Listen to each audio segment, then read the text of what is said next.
காங்கிரஸ் திமுக கூட்டணி ஆட்சியில் மத்திய தகவல் தொடர்புத்துறை அமைச்சராக இருந்தவர் திமுக எம்பி ஆர் ராசா.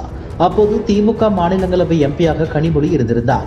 அந்த சமயம் மத்திய தொலைத்தொடர்பு துறையில் 2G அலைக்கற்றை ஏலம் விடப்பட்டதில் சுமார் 2 லட்சம் கோடி ரூபாய் அளவுக்கு ஊழல் நடைபெற்றதாக குற்றம் சாட்டப்பட்டு சிபிஐ வழக்கு விசாரணை மேற்கொண்டு வந்தது.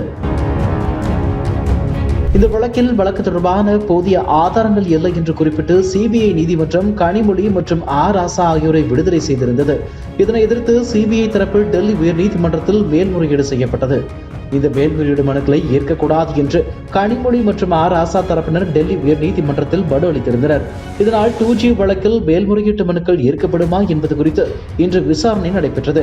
இந்த விசாரணை முடிவில் 2G வழக்கு மேல்முறையீடு விசாரணை ஏற்கப்பட்டதாக டெல்லி உயர்நீதிமன்றம் உத்தரவிட்டுள்ளது.